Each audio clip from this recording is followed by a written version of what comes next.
Hello again. This is Mr. Henry. And I'm going to be doing this video lecture on kind of the end of World War II, the final stages of it. You should have looked at kind of the start of the war, a good course of it in the last video lecture.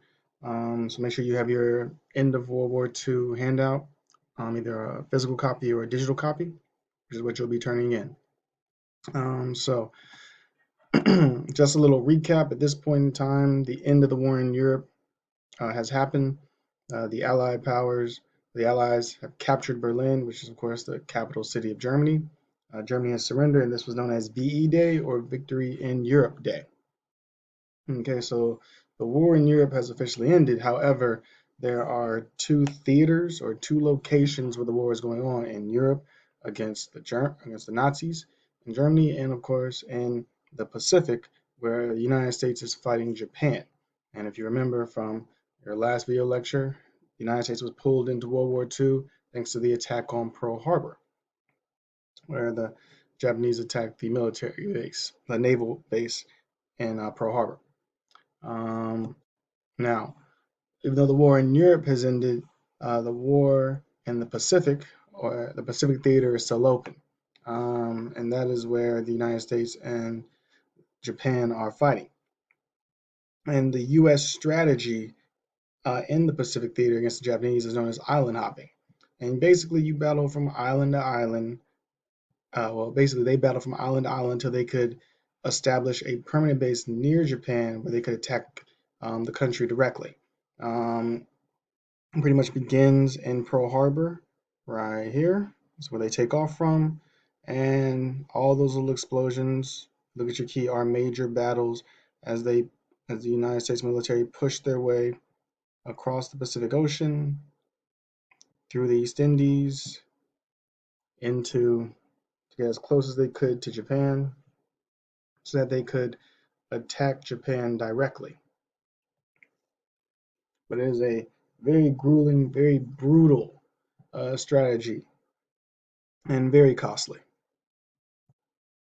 And two specific battles that show just how kind of brutal it was were the battles of Iwo Jima and Okinawa. They themselves were probably two of the most violent and rough battles in the Pacific theater, but it became very apparent to the United States after those battles that the Japanese were not going to surrender, that they were very much willing to fight until they had no more people left, basically to the death. And it was after these battles that the United States begins to consider using the atomic bomb. And also, the simple fact that they spent millions of dollars developing the atomic bomb. And you know why? Come on now, why have a Porsche if you're not going to drive it? You know what I'm saying? You know what I'm saying? Either way, they decide to drop the bombs. The first bomb, which I believe was named Fat Man, it levels Hiroshima. And the second bomb, which was named Little Boy, destroys Nagasaki. And it's after the second bomb that Japan surrenders, and this is known as VJ Day or Victory in Japan Day. And there's a website where, it's like nucleartest.com or something like that. If you look it up, nuclearbombtest.com, something like that, where you can see every nuclear bomb that has been produced or that is known about that was produced, that was produced and known about. You can pick any place in the world, pick any bomb that is known, and like kind of look and see the blast radius. You can kind of see just how big some of these bombs were. Some of them are big enough to wipe out all of Charlotte. Some of them can take out a good portion of the eastern seaboard of the United States. So the eastern coast of the United States. So it's pretty interesting. I recommend checking it out. But after VJ Day, World War II is effectively over. And after every war, the next thing you must do is plan for the future. And some of the big questions they had are what to do with post-war Europe. And in order to do this, they have multiple conferences, some of them near the end of the war and some of them after the war. The Yalta Conference, which was between basically the big powers going on the Allied side, the United States represented by President FDR, the USSR represented by Joseph Stalin, and Britain, which is represented by Winston Churchill. You have them here, FDR, Joseph Stalin, and Winston Churchill. Um, And in this meeting, in this conference, they decide that um, they will create the United Nations, which is supposed to promote international cooperation, and it still exists today.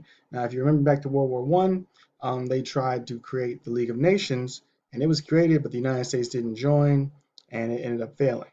The United Nations is kind of like the more advanced version of the League of Nations, and it still exists today.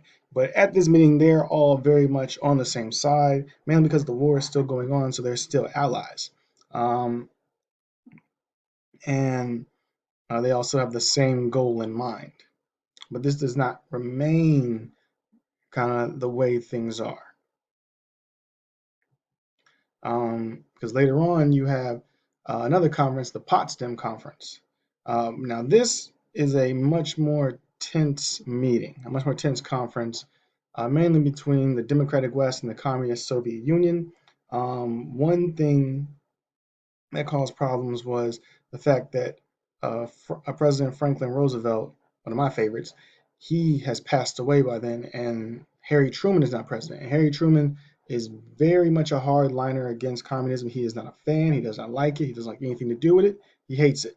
And because of that, he is not willing to negotiate or work with Joseph Stalin on anything. They are very much butting heads, just two old guys that refuse to change their ways or accept or understand each other. That's pretty much what it is. And this kind of is the startup of what will become the Cold War, or the nuclear stalemate and the military stalemate and political stalemate between the uh, Soviet Union and the United States, or the communist bloc and the democratic world. Um, but pretty much uh, that is a quick sum up of the end of World War II, kind of quickly pushed together. And you have the effects of World War II. Pretty much, you have millions who are killed, of course, and areas of Asia and Europe are destroyed.